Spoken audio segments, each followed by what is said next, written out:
Ethanol ಘಟಕ ಬಂದ್ ಮಾಡುವಂತೆ ಆಗ್ರಹಿಸಿ ಉಪವಾಸ ಸತ್ಯಾಗ್ರಹ. ಉಗಾರ್ ಶುಗರ್ ವರ್ಕ್ಸ್ ಲಿಮಿಟೆಡ್ ವಿರುದ್ಧ ಆಕ್ರೋಶ. ಬೆಳಗಾವಿ ಜಿಲ್ಲೆ ಕಾಗವಾಡ ತಾಲೂಕಿನ ಉಗಾರ್ ಖುರ್ದ್ ಗ್ರಾಮದಲ್ಲಿರುವ ಎಥಿನಾಲ್ ಘಟಕ ಇದಾಗಿದ್ದು ಅನಧಿಕೃತವಾಗಿ ಎಥಿನಾಲ್ ಘಟಕ ನಿರ್ಮಾಣ ಮಾಡಲಾಗಿದೆ.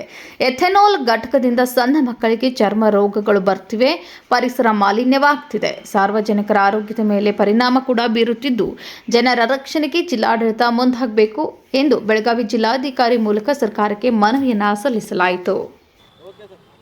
ಇವತ್ತಿನ ದಿನ ನಾವು ಬೆಳಗಾವಿ ಜಿಲ್ಲೆಯ ಕಾಗವಾಡ ತಾಲೂಕಿನ ಉಗಾರ್ ಖುರ್ದ್ ರವಾಯಿಸಿಗರು ಉಗಾರ್ ಸಗರ್ ಸಕ್ಕರೆ ಕಾರ್ಖಾನೆಯವರ ಎಥನಾಲ್ ಘಟಕದಿಂದ ಪರಿಸರ ಮಾಲಿನ್ಯ ತುಂಬಾ ಆಗುತ್ತಿರೋಗೋಸ್ಕರ ನಾವು ಇವತ್ತಿಲ್ಲಿ ಉಪವಾಸ ಸತ್ಯಾಗ್ರಹದ ಹೋರಾಟ ಮಾಡ್ತಾ ಇದ್ದೀವಿ. ಪರಿಸರ ಇಲಾಖೆಯವರು ಬಹಳಷ್ಟು ಬಾರಿ ಇಲ್ಲಿಂದ ಪರಿವೀಕ್ಷಣೆ ಮಾಡಿ ರಿಪೋರ್ಟ್ಗಳನ್ನು ಕೇಂದ್ರ ಕಚೇರಿಗೆ ಸಲ್ಲಿಸಿದರೂ ಕೂಡ ಕೇಂದ್ರ ಕಚೇರಿವರೆಗೂ ಇದುವರೆಗೆ ಯಾವುದೇ ರೀತಿಯ ಕ್ರಮಗಳನ್ನು ಆ ಕಾರ್ಖಾನೆ ಎಥನಾಲ್ ಘಟಕದ ವಿರುದ್ಧ ತೆಗೆದುಕೊಳ್ಳುತ್ತಿಲ್ಲ. ಯಾಕಂತ ನಮಗೆ ಅರ್ಥ ಆಗ್ತಾ ಇಲ್ಲ.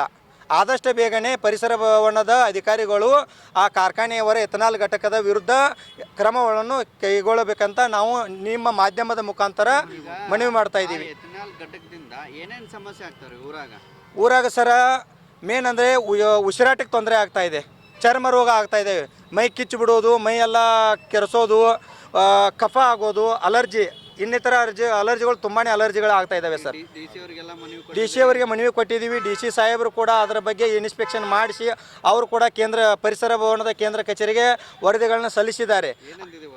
ವರದಿಯಲ್ಲಿ ಅವರು ಕೂಡ ಕ್ಲೋಸಿಂಗ್ ಮಾಡ್ಬೋದು ಅಂತ ವರದಿ ಕೊಟ್ಟಿದ್ದಾರೆ. ಬಟ್ ಇನ್ನೊಂದು ಏನಂದರೆ ಸರ್, ಅವರು ಕ್ಲೋಸಿಂಗ್ ಪರಿಸರ ಇಲಾಖೆಗೋಸ್ಕರ ಕೊಟ್ಟಿದ್ದಾರೆ. ಇನ್ನು ಮುಖ್ಯವಾಗಿರೋದಂದರೆ ಡಿ ಸಿ ಅವರ ಸಾಹೇಬರ ಗಮನದಲ್ಲಿ ಅದು ಬಂದಿಲ್ಲ ಅಂತ ನಮಗೆ ಅನಿಸ್ತಾ ಇದೆ. ಅನಧಿಕೃತವಾಗಿ NOC ನೀಡಿರ್ತಾರೆ ಸರ್ ಪುರಸಭೆಯಲ್ಲಿ ಮುಂಚೆ. ಆ NOC ಮೇಲೇ ಅಲ್ಲಿ ಯಾವುದೇ ರೀತಿಯ ಕಟ್ಟಡ ಪರ್ಮಿಷನ್ ತೊಗೊಂಡಿಲ್ಲ. ಎಥನಾಲ್ ಘಟಕ್ಕಾಗಿ ಯಾವುದೇ ರೀತಿಯ ವಿನ್ಯಾಸ ನಕ್ಷೆ ಪಡೆದುಕೊಂಡಿರೋದಿಲ್ಲ. ಇದನ್ನೆಲ್ಲ ನಾವು ಇಲ್ಲಿ ಸರ್ ನಾವು ಈಗ ಒತ್ತಾಯ ಮಾಡೋದಂದರೆ ಎಥನಾಲ್ ಘಟಕವನ್ನು ಸ್ಥಳಾಂತರ ಮಾಡಬೇಕು, ಇಲ್ಲ ಅಂದರೆ ಅದನ್ನು ಶಾಶ್ವತವಾಗಿ ಮುಚ್ಚಬೇಕಂತ ಜನವಸತಿ ಇರುವಂಥ ಮಧ್ಯಪ್ರದೇಶದಲ್ಲಿ ಅದು ಸ್ಥಳಾಂತರ ಆಗಬೇಕು. ಕಾರ್ಖಾನೆ ಬಗ್ಗೆ ನಮಗೆ ಯಾವುದೇ ರೀತಿಯ ಸಮಸ್ಯೆ ಇಲ್ಲ. ಯಾಕಂದರೆ ಅದು 70ರಿಂದ 80 ವರ್ಷದಿಂದ ಅಲ್ಲಿ ಕಾರ್ಖಾನೆ ನಿರ್ವಹಿಸ್ತಿರೋದ್ರಿಂದ ಸಾರ್ವಜನಿಕರಿಗೆ, ರೈತರಿಗೆ ಎಲ್ಲರಿಗೂ ಅನುಕೂಲ ಇದೆ. ಆದರೆ ಈಗ 23ರಲ್ಲಿ ಅವ್ರೇನು ಎಥನಾಲ್ ಘಟಕ ಏನು ಪ್ರಾರಂಭ ಮಾಡಿದಾರಲ್ಲ, ಅದರಿಂದ ತುಂಬ ಸಮಸ್ಯೆ ಆಗ್ತಾ ಇದೆ. ನನ್ನ ಹೆಸರು ಚಂದ್ರಶೇಖರ್ ಗುಳಪ್ಪನವರ್. ನಮಸ್ಕಾರ, ನಾನು ಸುನೀಲ್ ಉನ್ನಾಳೆ. ಈಗ ಇವತ್ತು ಇಲ್ಲಿ ಜಿಲ್ಲಾಧಿಕಾರಿ ಕಚೇರಿ ಆವರಣದಲ್ಲಿ ಹೋರಾಟ ಮಾಡುವ ವಿಶೇಷ ಏನಂದರೆ, ಈಗ ಏನು ಉಗಾರ ನಮ್ಮ ಪಟ್ಟಣದಲ್ಲಿ ಮಧ್ಯದಲ್ಲಿ ಏನು ಅನಧಿಕೃತವಾಗಿ ಇಥೆನಾಲ್ ಘಟಕವನ್ನು ಏನು ಪ್ರಾರಂಭ ಮಾಡಿದ್ದಾರೆ, ಅದನ್ನು ಅದರಿಂದ ಬಹಳಷ್ಟು ಮಾಲಿನ್ಯ ಆಗ್ತಾಯಿದೆ. ಜಲ ಮಾಲಿನ್ಯ, ವಾಯು ಮಾಲಿನ್ಯ, ಶಬ್ದ ಮಾಲಿನ್ಯ, ಈ ಥರ ಬಹಳಷ್ಟು ತೊಂದರೆ ಆಗ್ತಾಯಿದೆ. ಮತ್ತೊಂದು ಏನು ವಿಷಯ ಅಂದರೆ, ಅದು ಅನಧಿಕೃತವಾಗಿ ಅಲ್ಲಿ ಯಾವುದೇ ಪುರಸಭೆಯಲ್ಲಿ ನೋಂದಿಲ್ಲ ಮತ್ತು ಯಾವುದೇ ಥರ ಅದು ಪರ್ಮಿಷನ್ ಪಡೆಯದೆ ಕಟ್ಟಡವನ್ನು ನಿರ್ಮಾಣ ಮಾಡಿದ್ದಾರೆ.